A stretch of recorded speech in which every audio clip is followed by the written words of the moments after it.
Hello, everybody. Marcus here.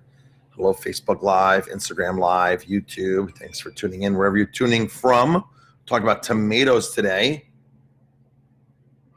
This is the middle of the winter or the beginning of the winter, but it's cold. And tomatoes, people ask us, Marcus, where do you buy your tomatoes? In fact, a local farmer said to me 2 weeks ago, man, your tomatoes are incredible. Where are you buying that kind of tomato this time of the year?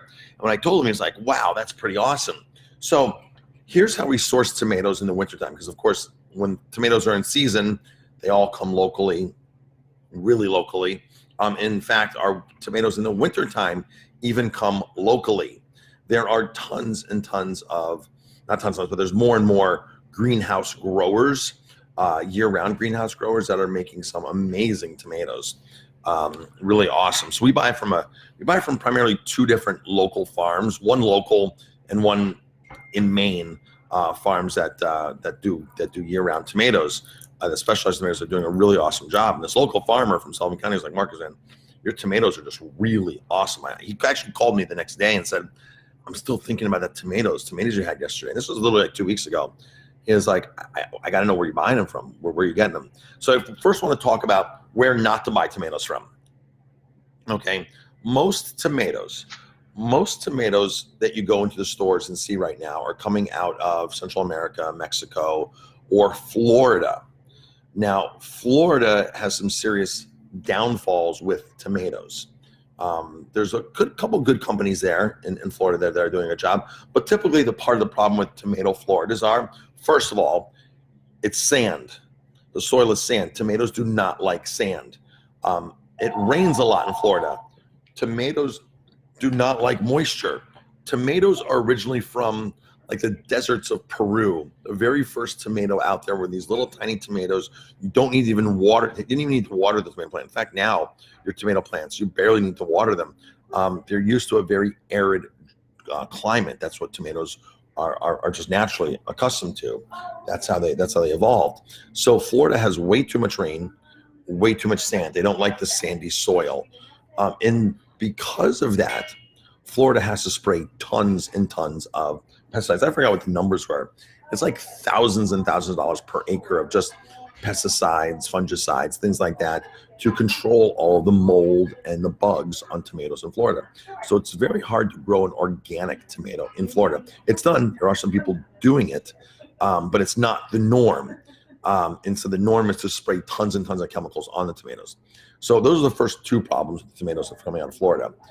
The other problem is the labor force for tomatoes in Florida is horrific.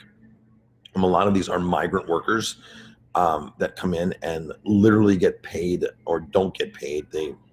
It's a very, very, very, very unfair labor system that they have for tomatoes. Most of these people are totally off the grid.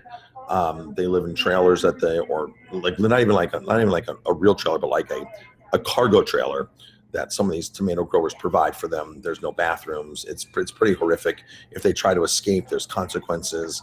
I mean, it's a pretty mafia-driven situation a lot of times with tomato Floridas and the guys down there and the companies, the producers. They're just very, very corrupt when it comes to labor. They pay the guys a couple dollars per bucket to go through the rows and pick them. So it's a very, very unfair labor force. And of course, the tomatoes are waxed. And typically the person who grows the tomatoes isn't the one who markets the tomatoes because they change hands so many times. You have the companies, the bigger companies, the well-known companies, they're just packers. So they just buy tomatoes from the open market from whatever farm has tomatoes available, and they just put it through the system and put their label on it, and they don't really grow them themselves. That's just the way the consolidation world works. Same thing with Reggiano cheese. People selling the Reggiano cheese, the Parmesan, are not the ones who are making it. They're just the consolidators. They're buying it from the farmers. So there are one or two or three really good companies in Florida that are doing tomatoes the right way. So don't think that all tomatoes are bad. Now, one of the biggest problems with a Florida tomato is, well, there's a lot, like I said, there's lots of problems, but one of the issues here is that back in the 1880s, they passed a law that no tomato can leave the state that is red. They're all left green. So they're picked very, very immature. So they're not vine ripened. They're picked very immature. then they're shipped and gassed as a result. So that's why Florida tomatoes in the wintertime taste like garbage. It's like cardboard. I always hear the thing, oh, those tomatoes taste like cardboard. Well, that's why. There's actually a law. There's actually a law that you're not allowed to ship green tomatoes out of the state because they knew way back then that they could monopolize the market or come up with very strict guidelines to basically make their tomato the tomato of choice. Now, California grows great tomatoes. The California industry is typically for canning. That's how that works. So you won't really see any canned tomatoes come out of Florida, but you will see canned tomatoes come out of California. And that's why California has different soil, different climate, better quality tomatoes. You will see a fresh tomato out of California, but that's not the norm as far as when you're going into, like, if I were to buy tomatoes today from a distributor, they're going to be Florida fresh, California canned. That's just the way it works typically. There's Jersey tomatoes too, Jersey canned tomatoes, and Jersey year-round, Jersey fresh tomatoes as well. Jersey has a great industry for that. So, but as far as going back to this tomato that comes from Florida, it's just sometimes it's not really a great product to be buying. So, and of course the flavor, so ethically, environmentally, and flavor-wise, it's not good. So here's what we do for tomatoes. So we buy tomatoes from a couple different places in the wintertime. One of my best favorite farms is here locally, Daigle Farms. They have a greenhouse tomato. I heard that there's a greenhouse coming in Pine Bush. There's also a place in Warwick that does year-round or hothouse or winter tomatoes. They're pretty expensive, like $6 a pound when I hear retail. I've seen them once or twice. So there are places in the area that will grow year-round tomatoes. So Daigle Farms is our first choice. They're local. They're right there, Orange County. Our next choice is a place in Maine called Backyard Farms. And we actually got their tomatoes in today. They grow them in clusters of 5. That's the magic number, is 5 in the cluster. They have about 40 acres of greenhouses, and they grow a really, really awesome tomato as well. Again, not my first choice. My first choice is here local in the Hudson Valley, but sometimes I can't get deliveries because just the way the farm hubs deliver. I'm not every day. Every day, literally 6 days a week, I can get these from one of our distributors, these Maine tomatoes. And the flavor on these is really good. This is what the one farmer actually called me about. He said, "Mark, those tomatoes last night." I said, "Well, they came from Maine. This is the farm." So about 40 acres of greenhouses in Maine they do. These ones came in today. Wednesday, I think, or Thursday, we'll get the Daigle Farms back in again. So we kind of rotate back and forth based upon when the trucks are delivering to us.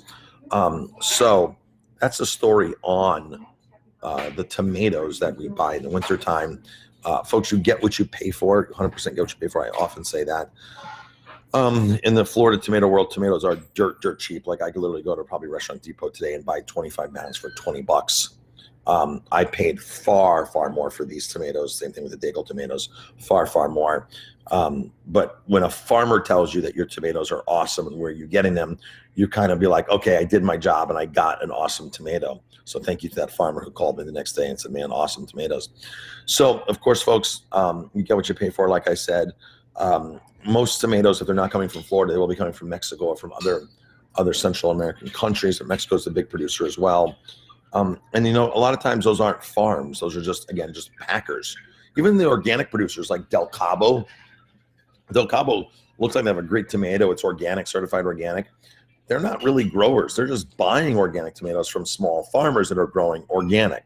So again, it's a packer consolidation based system. And that's how you get distribution throughout the country, is you contract out, just like Purdue. Purdue is not the farmer. Purdue is the packer, the consolidator. Same thing in the beef world. Montfort, IBP, Excel. These guys don't raise the cattle. They just consolidate it at the last, 30, 90 days of the cattle's life. They get put into their consolidated feedlot, get pumped, and then obviously their brand is put on it. So there's always all these different stages when it comes to agriculture. So cattle has literally 7 stages. You have the person who calves it.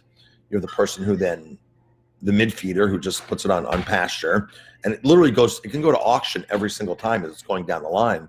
So the person who calves it is not the person who is really raising it out. He might auction it off to a guy who's putting it on grass pastures, and they do nothing but grass, because the mid feeder's job is to do as little work as possible or spend as little possible on food. The mid feeder then sends it to the finisher, and the finisher is a consolidated feedlot where they pump it full of grain, pump it full of antibiotics, pump it full of everything they possibly can to get as much weight on it. And then from there, it gets packed, then it gets to ship to a distributor, then the distributor, then to the restaurant, then the restaurant to the end consumer. So there's all these different layers of how that works. So again, just because you see what looks to be a beautiful brand in a store doesn't mean they're actually the producer. They're just the consolidator. All right, so that's how that works. And the tomatoes are no different. Tomatoes are packed by consolidators, not really the real farm. This one is an actual real farm tomato. The farm is the one packing this and shipping this out. Same thing with the Daigle farm from local.